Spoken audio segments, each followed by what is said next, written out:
Vocês perceberam a cilada em que eu caí. Esses homens charmosos, comprometidos e preparados, cada um disse a sua palavra, depois me deixam. É a história da minha vida.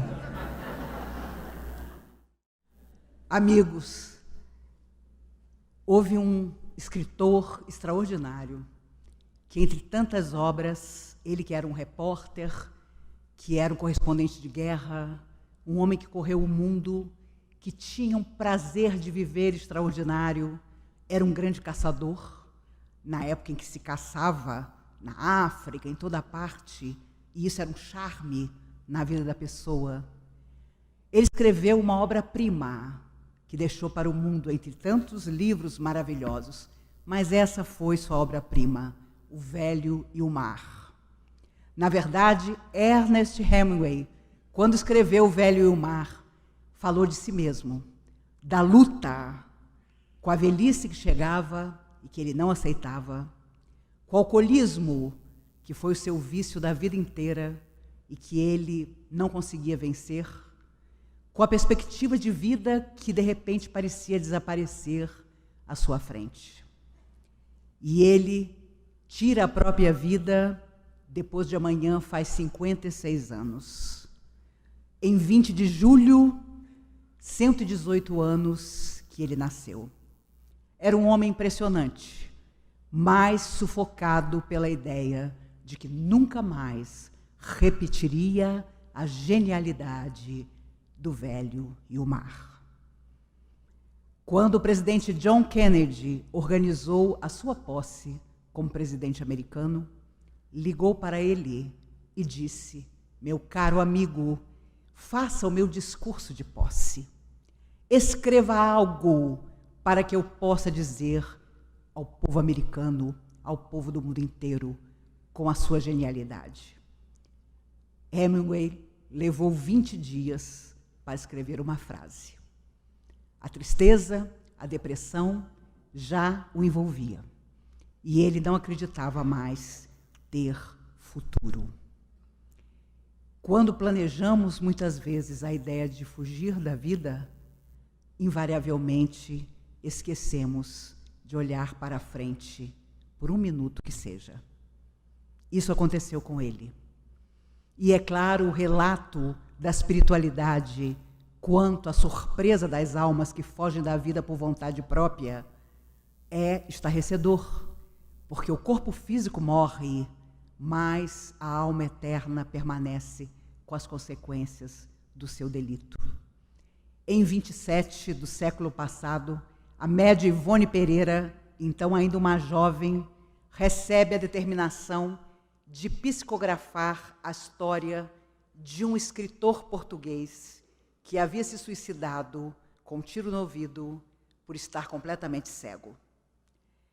E durante tempos, esse espírito, através dela, conta a sua história nessa obra magnífica, que é um clássico da doutrina espírita, chamado Memórias do Suicida, em que ele fala do extremo orgulho e egoísmo que possuía, porque como ele, um escritor, podia ficar cego? Deus não existia, e todos os desequilíbrios afetivos, emocionais, que ao longo da vida ele teve, vieram a se lançar sobre a sua existência no exato momento em que vai ao gesto extremo, mas as consequências ele ainda viveu por muito tempo. Era um livro tão impressionante que foi guardado numa gaveta por determinação espiritual por 30 anos e só lançado em 1957. Porque ali há relatos, por exemplo, de televisão, coisa que não existia ainda na Terra, e uma série de outros conhecimentos que no mundo espiritual eram usuais, mas que não existiam ainda no planeta.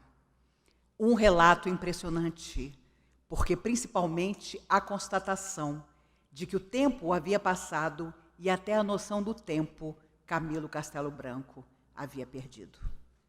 Ele foi preso por mais de uma vez na sua vida na Terra, passou por uma série de dificuldades, criou muitas dificuldades na vida dos outros, e toda vez que pensamos naqueles que ameaçam desistir de viver, estamos tendo que falar de muita coisa, não simplesmente do desejo de morrer e da ausência de vontade de continuar vivendo. Nós estamos falando de toda uma estrutura que gera uma situação difícil que muitas vezes amigos e familiares não conseguem sequer perceber. Viver na Terra, obviamente, nunca foi fácil e parece a cada tempo ficar mais difícil. Renato Russo, poeta, dizia: tem gente que machuca os outros, tem gente que não sabe amar. Você procura alguém em quem confiar. Confie em você, porque quem acredita sempre alcança. Sem dúvida, uma mensagem de esperança na poesia de Renato. E quando nós nos sentimos sós, ainda que não estejamos sós, a sensação é tamanha que muitas vezes consideramos que nossa vida não tem mais razão de ser e até buscar ajuda fica extremamente difícil. Depressão, solidão, numa época como hoje, onde tudo nos convida à comunicação.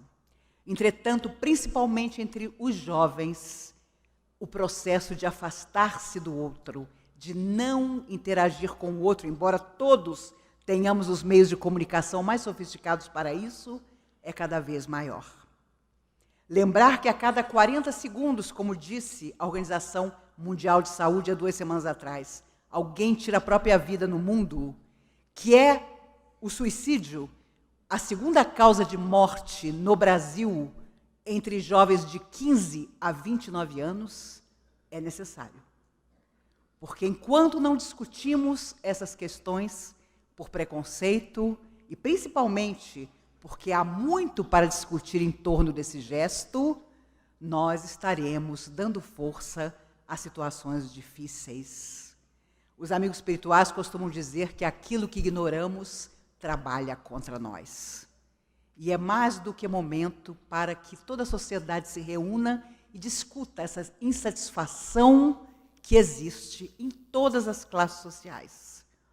Muitas vezes, conversando com familiares de suicidas, e me impressiona cada vez mais jovens suicidas, percebo, por exemplo, que pai e mãe são capazes de dizer: mas eu nunca percebi nada.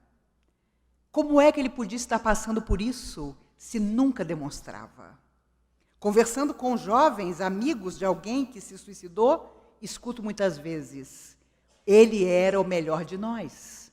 Quando tínhamos problema, era com ele que nos confidenciávamos. Ele tinha sempre a solução para as nossas questões. Então não basta dizer que só a pessoa fraca, a pessoa que não tem fé, a pessoa que não acredita em nada, vai em busca do suicídio.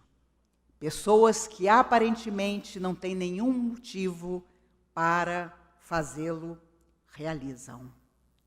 E é preciso perceber que o ignorar da família, dos mais próximos, é algo que precisamos estudar. A sociedade decidiu, de repente, por exemplo, que não há limite, muitas vezes, dentro das famílias. Recentemente, um pesquisador americano veio ao Rio para um seminário e ficou impressionado com as pesquisas feitas em que pais e mães brasileiros estão levando suas crianças, a partir dos 5 anos de idade, a médicos psiquiatras e dizem: por favor, passe para o meu filho um remédio para que ele dê menos trabalho. Isso é uma realidade tão grande que esse pesquisador, que veio dar um seminário aqui, há meses atrás, ficou chocado por perceber essa realidade. Pais e mães que muitas vezes têm seus filhos, mas não percebem o quanto esses filhos vão ser uma construção para a vida toda. E a solidão de um adolescente é algo extremamente perigoso. Recentemente, depois de uma palestra, uma médica do Instituto Médico Legal foi conversar comigo e ela estava impressionada e disse: falem sobre suicídio mais vezes, vocês que podem atingir muita gente. Porque no meu plantão de hoje, o mais jovem tinha 15 anos e o mais velho, 81. Quanto ao menino de 15, não fiquei sabendo o motivo, mas o senhor de 81 contou à família, ao chegar ao Instituto Médico Legal. Naquele dia descobrira que tinha câncer de próstata. Aos 81 anos, ele decidiu que não queria lutar. E quando alguém em nós decide que não vamos lutar, tudo nos parece adverso e muito mais forte que nós mesmos. Por isso, nós precisamos falar de conflitos internos, da nossa atitude como seres humanos, da nossa preocupação com o outro. Será que realmente nos importamos? Será que conseguimos enxergar o outro? E não estou falando do outro estranho, mas do outro tão próximo a nós, que afirmamos amar frequentemente.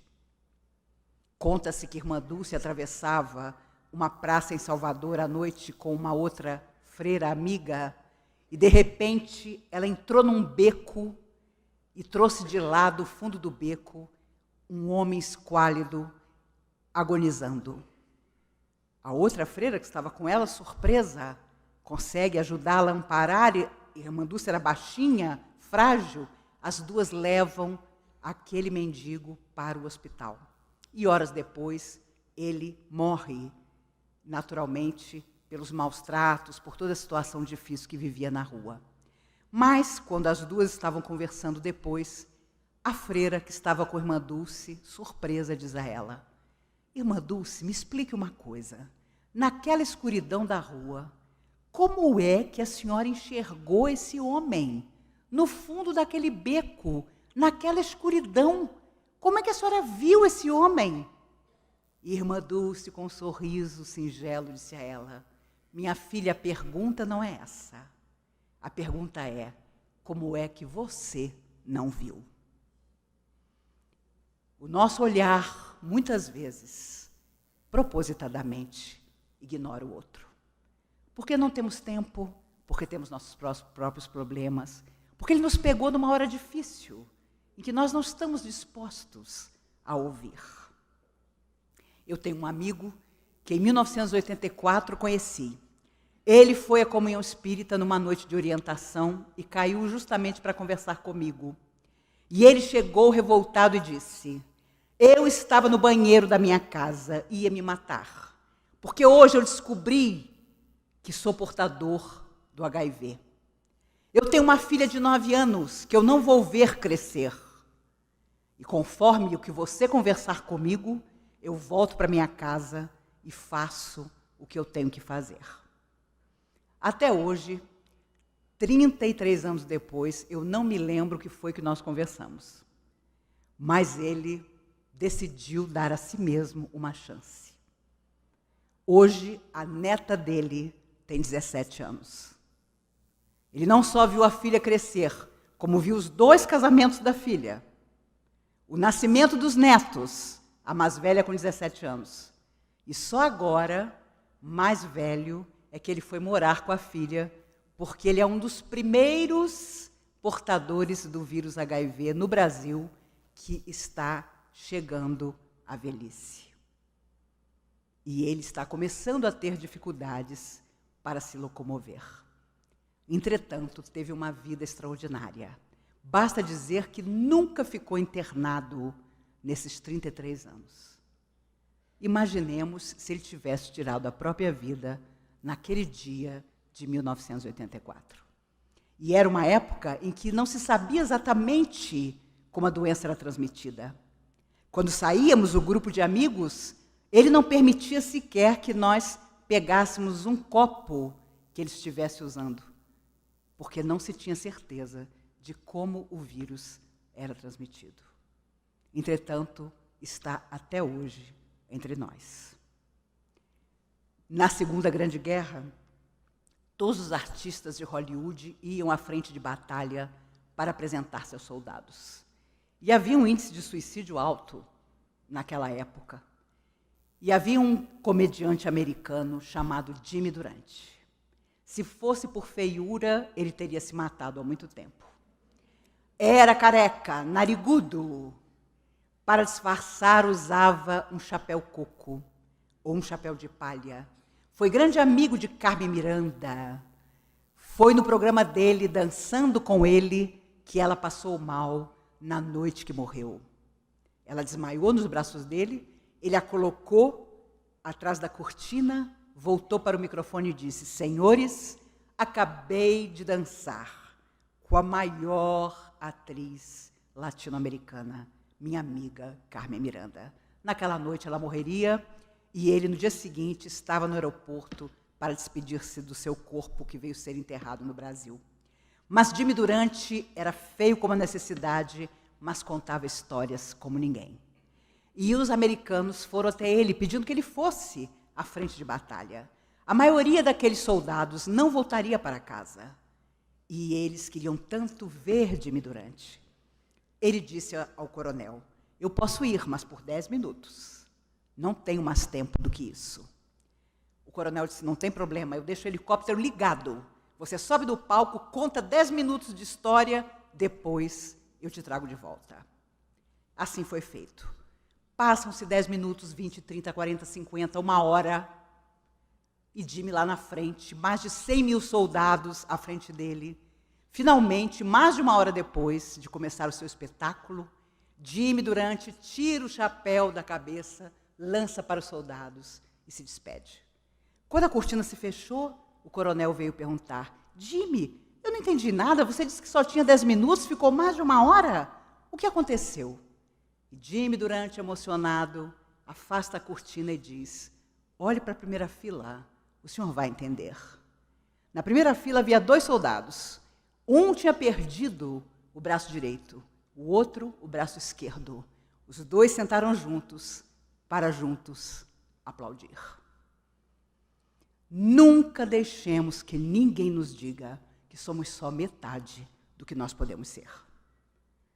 Porque quem acredita que é só metade, vai ao suicídio. Façamos com que as pessoas percebam que somos criados para a beleza e para a perfeição que um dia vamos alcançar. Por isso, determinadas coisas que não se falava às gerações passadas, hoje são fundamentais para ensinar nas escolas, onde o bullying é impressionante, mas o bullying já existia quando eu era criança, e eu vou fazer 60 anos em dezembro. Só não tinha esse nome. Vamos ter olhos de enxergar de verdade. Vamos ensinar, praticar autoestima. Toda vez que eu falo de autoestima, e quem tem autoestima nunca vai ao suicídio. Me lembro de um menino de 8 anos que todo final de semana pintava na garagem de sua casa junto com seu pai. O pai, ao olhar os desenhos do menino, dizia para ele: eu não sei como és pior, se com o giz de cera, se com a tinta, se com esse pincel mais curto. O menino, 8 anos de idade. O pai era o seu ídolo. Começava a chorar discretamente. A mãe, ao perceber, pegava o menino e dizia: não te preocupes com o que diz teu pai. Eu tenho certeza absoluta que se fores para a política, serás presidente do nosso país. Se fores para a medicina, descobrirás com certeza a cura de uma grave enfermidade. E muitos anos depois, esse menino à porta de casa, falando para os repórteres, saudoso daquela mãe que lhe ensinara a ter autoestima, dizia: eu quis apenas pintar e me tornei Pablo Picasso. Picasso, o maior pintor do século XX, tinha um pai que o menosprezava, mas uma mãe que disse a ele que ele podia tudo. Ele ficou com uma autoestima tamanha que quando as mulheres o abandonavam, ele dizia: mas você vai me deixar? Ninguém deixa Picasso. Tamanha autoestima que ele teve ao longo de toda a vida. É preciso cultivar autoestima, amor próprio. E às vezes, quando vamos à religião, fica complicado. Ah, não, fulano é orgulhoso. Gente, fulano tem preconceito, ele se acha o máximo. simplesmente porque, devagar, vamos construindo valores e percebendo que nós podemos fazer muita diferença na nossa própria vida e na vida do nosso semelhante. Não duvidemos, o mundo não vai melhorar de hoje para amanhã. Há um provérbio chinês que eu adoro que diz: as árvores querem ficar quietas, mas o vento não deixa. Não duvidemos de que nosso destino, muitas vezes, talvez não seja o sonho dourado que imaginávamos. Os amigos todos sabem que eu faço palestra desde os 16 anos de idade, há 44 anos, portanto, e tenho uma pretensão simples para a próxima encarnação. Quero só 3 coisas: rica, magra e casada com Paul Newman. Então, para você ter esse desejo, esse sonho para uma próxima vida, você tem que batalhar. Quando nós almejamos os nossos sonhos, precisamos saber que, passo a passo, nós chegaremos lá. Charlie Chaplin, esse gênio extraordinário, dizia: o homem não deixa de existir quando morre, mas quando deixa de amar. Pensemos bem como estamos amando, a quem estamos amando, porque muitas vezes doamos o nosso amor a alguém que não quer estar ao nosso lado. E damos uma importância tremenda à pessoa que simplesmente não quer ficar. E me lembro sempre de Jesus, essa alma mais perfeita que já viveu na Terra, como responderam os Espíritos a Kardec no Livro dos Espíritos. Quando ele traz Lázaro de volta à vida, apenas diz: desatai-o e deixai-o ir. Se um de nós ressuscitasse Lázaro, já diria logo: fica aqui, não desgruda de mim. Você agora é meu escravo, porque eu trouxe você de volta. Não. Jesus afirma, inesquecível: desatai-o, deixai-o ir. Já foi romântico suicidar-se por amor. Desde a Grécia Antiga, quantas culturas não endeusavam o suicídio por honra? Entretanto, sabemos que as consequências são sempre nefastas. E o suicida é um egoísta, porque ele não pensa absolutamente na dor que deixará, nas pessoas que o amam, que terão para sempre um buraco em seus corações. Ele acha que a sua dor é a maior de todas as dores. Por isso, vamos mudar um pouco o nosso foco. Vamos entender que quem se fragiliza precisa da nossa ajuda. Seja nosso familiar, seja amigo, seja um desconhecido, seja um colega que diga: você tem 5 minutos para me ouvir? E nós dizemos que não temos. Estamos invariavelmente sempre preocupados demais com nós mesmos. Todo homem é culpado pelo bem que não fez, dizia Voltaire. Portanto, há muita gente que diz: eu não faço mal, mas todo homem é culpado pelo bem que ele não fez. Havia um ator na década de 40 e 50, extremamente belo e talentoso, chamado Montgomery Clift. Ele era grande amigo de Elizabeth Taylor e tinha questões de sexualidade que, à época, ele escondia pelo grave preconceito que sabia que ia viver. Era um homem belíssimo. Um dia sofreu um acidente de carro e todo o vidro do carro veio sobre seu rosto. Naquela época, cirurgia plástica não era como hoje. E ele entra num processo depressivo absurdo, a ponto de ficar 2 anos trancado dentro de um quarto de hospital, proibindo que qualquer pessoa fosse visitá-lo. Sua vida estava acabada. E a enfermeira do hospital dizia a ele: o senhor sabe, todo dia vem aqui um garoto que faz questão de saber do senhor. Deve ser um fã, alguém que nesses 2 anos não se esqueceu do senhor. Eu tenho pena, porque ele vem todo dia, ele quer vê-lo e o senhor não deixa. E Montgomery Clift dizia: Deus me livre, não quero ver ninguém. Imagine, olhe como eu estou, olhe o meu rosto. Mas, depois de 2 anos, E a enfermeira dizia, todo dia o garoto estava lá. Ele, finalmente, num momento de extrema solidão, disse, o garoto está lá embaixo? Está, como todo dia. Mande subir. O menino subiu. Era um rapaz forte, bonito. Se aproximou, emocionado, da cama de Montgomery e disse, eu vim lhe dizer que você vai levantar dessa cama, vai superar tudo e vai voltar ao cinema.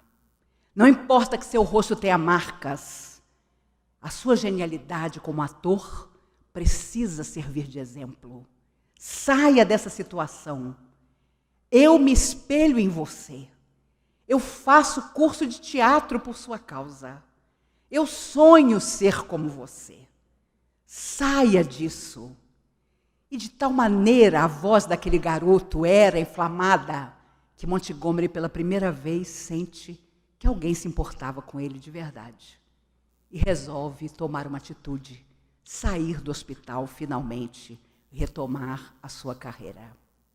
Montgomery Clift volta ao cinema, faz ainda alguns filmes, entre eles foi o protagonista da vida de Sigmund Freud no cinema. Entretanto, ele havia se viciado nos medicamentos para dormir, para acordar, e acabou morrendo vítima da sua própria imprevidência. O garoto que o fez levantar daquela cama e ainda tentar por algum tempo viver era Marlon Brando, o maior ator do século XX. Marlon Brando, que o visitou anonimamente durante 2 anos, até porque Marlon Brando ainda não era Marlon Brando, para dizer a ele que ele não podia desistir.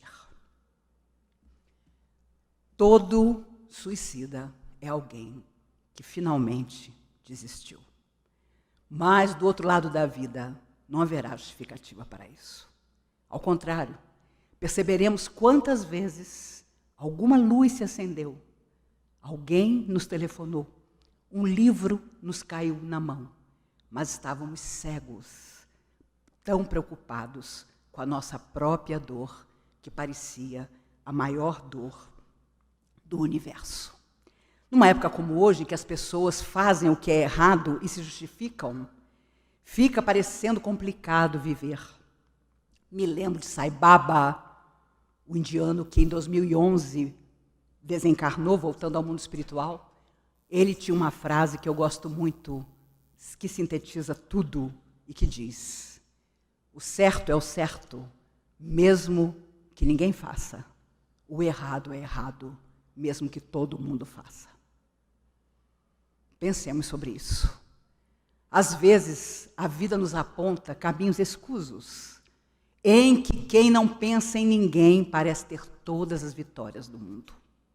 E ao olhar nossa própria vida, principalmente quando somos ainda muito jovens, consideramos que Deus, se existe, se esqueceu de nós.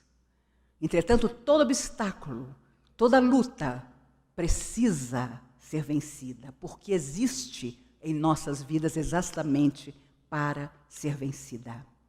O Walt Disney, esse gênio magnífico, faliu 2 vezes e trouxe à humanidade beleza que nunca se acaba.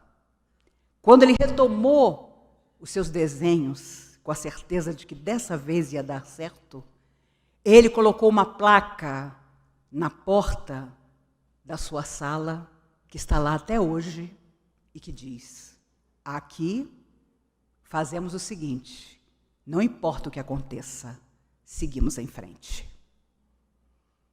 E sem dúvida, nas nossas horas difíceis, é preciso acreditar que seguindo em frente, indo um pouco mais além, tentando um pouco mais, a solução inesperada nos abençoará.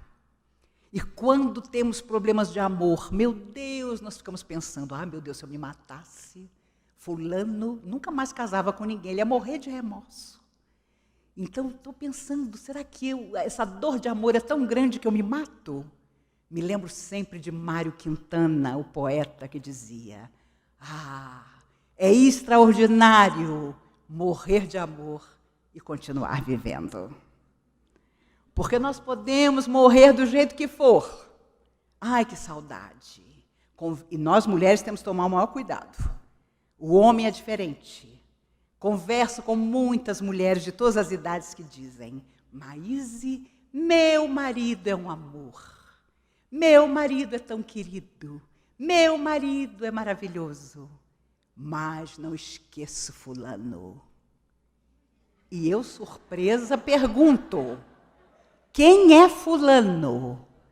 Um namorado que eu tive. Não valia o prato que comia, mas não esqueço fulano. Eu já começo logo dizendo: fulano não pode ser melhor que seu marido, que inclusive não casou com você. Mas a pessoa fica magoada. Os olhos brilham. Fulano aprontou todas, mas é inesquecível. Por isso, nós mulheres temos que tomar cuidado. Não vamos ficar dando alento a pessoas que simplesmente foram embora da nossa vida, porque não quiseram estar conosco. Vamos transformar nossos sonhos em realidade feliz. E a ideia de fugir da vida nem passará pela nossa cabeça. Quando Jesus esteve conosco, disse coisas tão inesquecíveis. E não nos enganou. Disse: eis que vos mando como ovelhas em meio a lobos. Não disse que seria fácil. Foi a única coisa que ele não disse. Também disse: a cada um segundo suas obras. Nossa vida nada mais é do que o resultado das nossas escolhas. Façamos escolhas felizes e cedo ou tarde essa felicidade virá para nós. Todas as religiões falam que depois que morremos, encontramos do outro lado da vida a realização dos nossos sonhos. Muitas vezes a felicidade que não tínhamos na Terra. Os nossos irmãos evangélicos creem nisso, os budistas, os espíritas, os católicos. Chico Xavier também. Quando ele tinha 32 anos, teve uma crise respiratória, foi sentar no degrau da cozinha da sua casa e começou a ter falta de ar. Emmanuel, seu protetor espiritual, aparece e diz: o que você está fazendo sentado aí? Eu estou morrendo. Se eu morrer agora, o senhor me recebe? Emmanuel diz a ele: meu filho, não posso. Eu tenho um compromisso. Se você morrer agora, não vou lhe receber. E desapareceu. A crise respiratória piorou grandemente. Aparece a irmã Sheila, a alma maravilhosa. Chico pergunta: irmã Sheila, a senhora, meu filho, o que você está fazendo nesse degrau? Estou morrendo. Emmanuel já disse que não vai me receber se eu morrer. A senhora me recebe? Ô, meu filho, eu tenho um compromisso com Emmanuel. Temos uma reunião, não posso te receber. E desapareceu. Aí é que a crise ficou louca. Ele nem enxergava mais porque o ar não entrava. Aparece Dr. Bezerra de Menezes. Essa alma linda. Meu filho, o que está acontecendo com você, Dr. Bezerra? Não precisa falar nada, que eu já sei. Emmanuel já disse que não me recebe se eu morrer. Irmã Sheila disse que não me recebe se eu morrer. Mas eu sou uma besta, digamos que eu sou uma besta. O senhor pode me ajudar? E Dr. Bezerra diz a ele: meu filho, quem sou eu? Mas eu vou ver o que eu posso fazer. Coloca a mão sobre o peito de Chico. E Chico viveu mais 60 anos. Hoje faz 15 anos que Chico Xavier retornou ao mundo espiritual. 15 anos. Ele tinha 92 anos quando partiu. E aos 32, estava sentado no degrau da sua cozinha, achando que ia morrer. Pensemos sobre isso. Nesse final de semana em que se discutirá tanto, não só, ou simplesmente, ou de preferência não, o suicídio em si, mas as soluções que podemos encontrar para combater tristeza, melancolia, que chega à depressão e à desistência nos nossos corações. Avaliemos quem temos sido, o que temos sido na vida das pessoas e em nossa própria vida. Uma semana antes de morrer, um jornalista americano perguntou à Madre Teresa de Calcutá: qual a sua religião, Madre? Veja um absurdo de perguntar uma coisa dessa à Madre Teresa. Ela, muito calma, disse: a minha religião é o amor, meu filho. Ah, é o amor? E qual é o Deus da sua religião? Ela abriu um sorriso e disse: o outro, meu filho, o outro é o Deus da minha religião. E uma semana depois ela desencarnou porque não tinha mais nada que fazer aqui.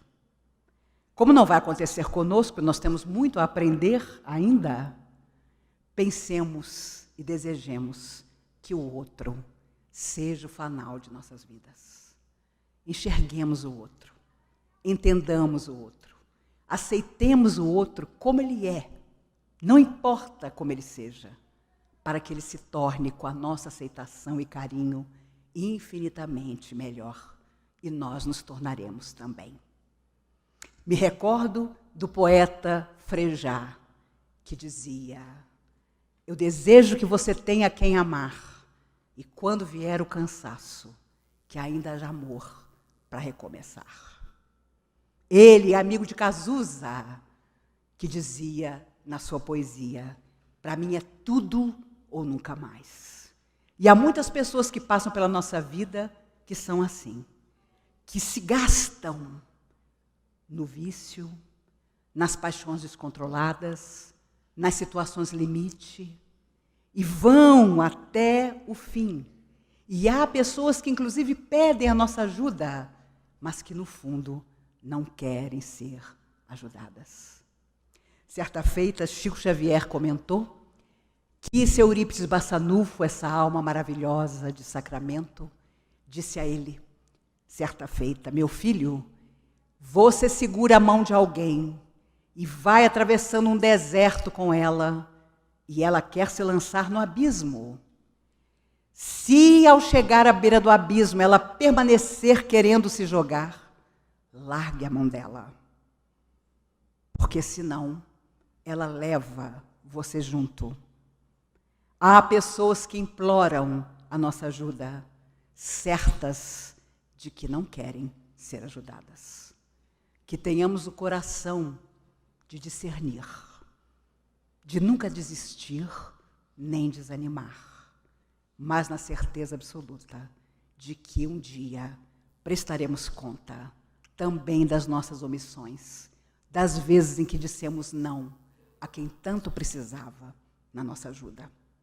Por isso, esse convite à vida que nos fazem todos os parceiros aqui presentes é, para nós, com certeza, uma nova atitude de nos olharmos a vida em torno para tudo transformar. Quando a Segunda Grande Guerra acabou, os americanos chegaram a uma aldeia alemã que estava completamente destruída e a única igreja estava esfacelada. Ela tinha um Cristo crucificado no altar que tinha se partido em vários pedaços. E os americanos, para atrair a simpatia daqueles alemães humildes, mandaram vir especialistas do mundo inteiro para recolocar as peças do Cristo. Ao final de 10 meses de trabalho, um problema: as mãos não puderam ser reconstituídas, tinham virado pó. E aí os americanos, para reinaugurar a pequena igreja, tinham um problemão. Como colocar um Cristo sem mãos no altar? Toda pessoa que entrasse ali lembraria da guerra recém-terminada. Um soldado americano que havia perdido as pernas durante a guerra entrou numa cadeira de rodas para despedir-se dos seus comandantes e, inspirado, disse ao coronel: eu pensei numa frase que poderíamos colocar em cima do Cristo e toda pessoa que entrar aqui vai entender a mensagem. E se você for hoje àquela pequena aldeia alemã e entrar na única igreja que tem lá, você vai encontrar o Cristo reconstruído, sem as mãos, e a frase acima dele que diz: as únicas mãos que eu tenho são as vossas.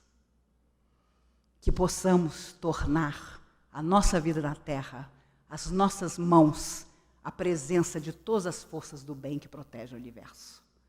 Que um dia, quando a humanidade for infinitamente superior ao que é hoje, não importa o tempo que leve, nós possamos lembrar que, inicialmente, não queríamos conversar sobre chagas da sociedade como suicídio, mas é preciso falar, é preciso discutir, é preciso que se olhe para as pessoas frágeis que ameaçam fugir da vida.